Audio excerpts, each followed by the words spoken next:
Good morning. It's Thursday, January 30th, 2025. Welcome to the morning show. I'm Bolu Opie.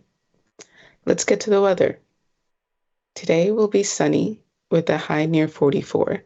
Light and variable wind becoming southwest 5 to 7 miles per hour in the morning.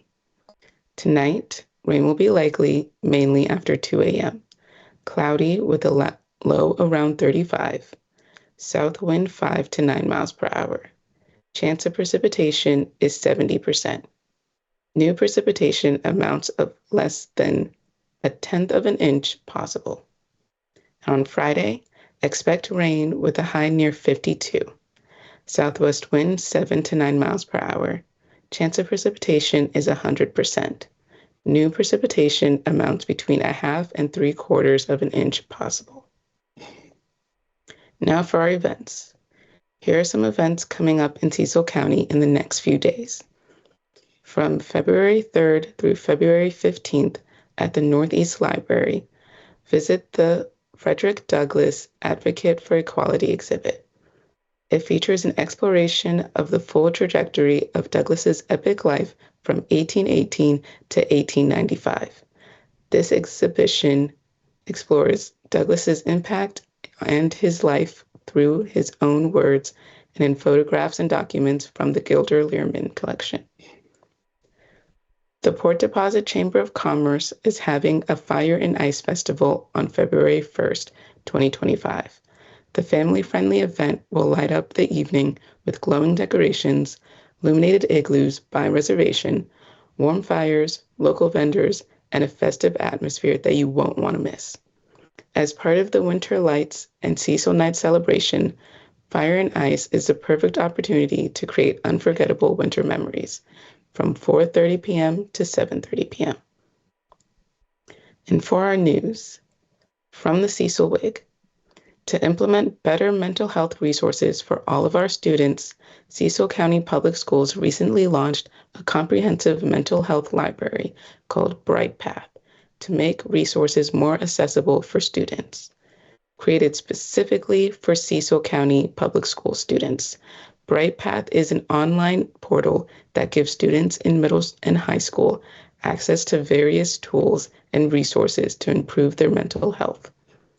After taking a mental health inventory survey, Bright Path will offer insights into their mental health.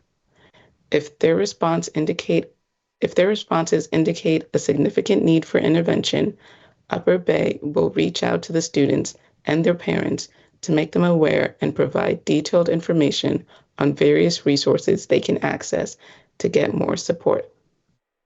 After that, it is up to the parent and child how to move forward. Read more about this in the Cecil Wig or at brightpathcecil.com. And for our feature today, Charm City Junction is a Baltimore-based acoustic roots quartet blending bluegrass, Irish, and old-time music. They're coming to the Elkton Music Hall this Friday. With us this morning to tell us about the band is Brad Kolodner. Good morning, Brad.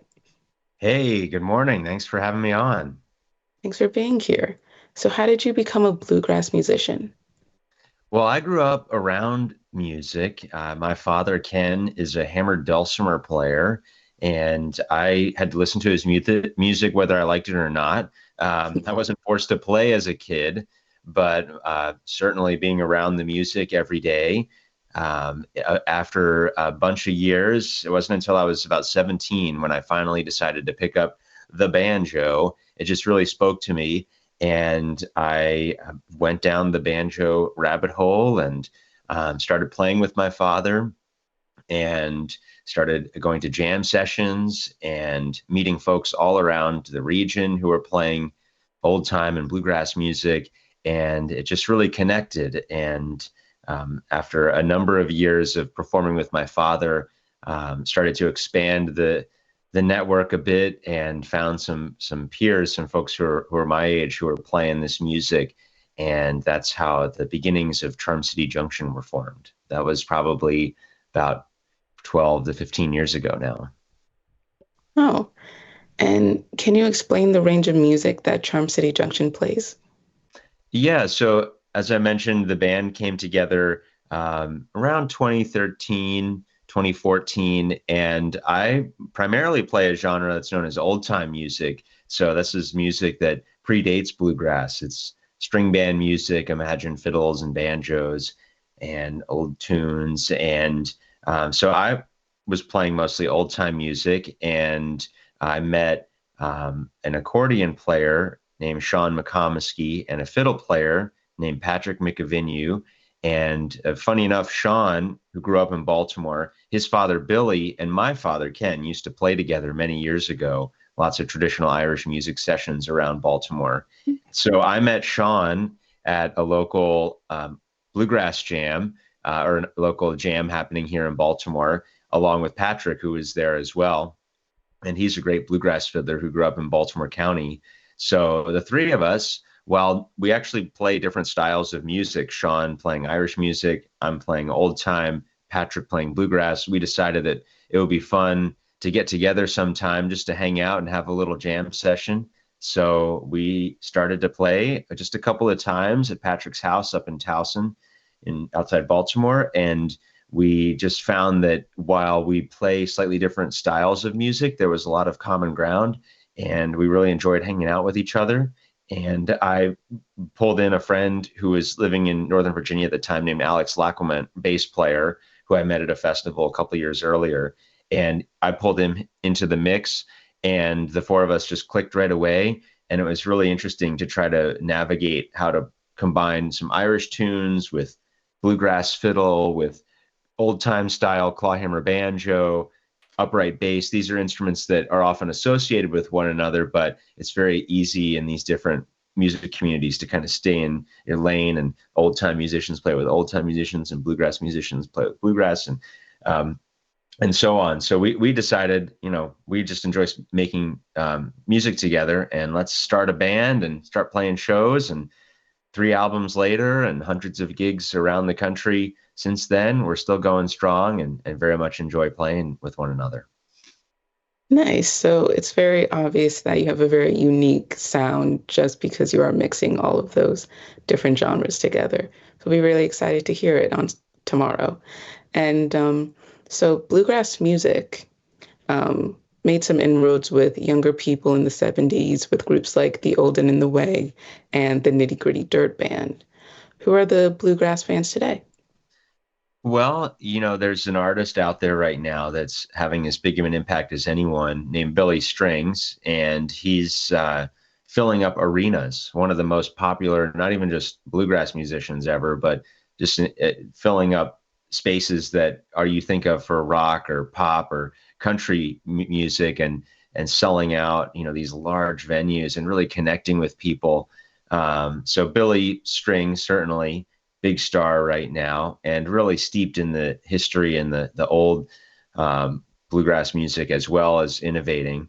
And there's a young artist also out there named Molly Tuttle, who's doing really great work, very exciting live shows, writing great songs, and thinking about this music as a medium to express modern ideas too, and not just an antiquated style that's just looking backward, but also a style of music that's looking forward and bringing in a more diverse group of fans, and really trying to push this music into new generations that really keep it fresh and exciting, and not always just thinking about a day gone by, but really excited about where the future of this music is going, thanks to folks like Billy Strings and Molly Tuttle.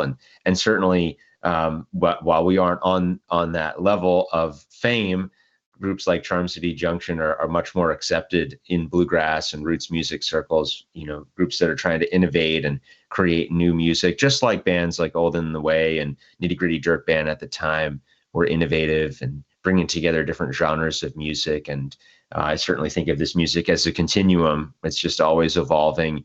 And I think it's really great to embrace the creative impulses of artists. And it's an exciting time for this music. Awesome. And so we do know that you're performing at the Elkton Music Hall tomorrow.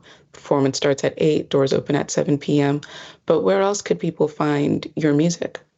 Well, they can find it on our website, charmcityjunction.com. We perform all across the region and play at festivals and host concerts. We play a bunch here in Baltimore, where I'm sitting today at my home studio. I'm also a radio DJ and host for a couple of stations, one called Bluegrass Country Radio, which is out of Washington, D.C., and an online station called Folk Alley.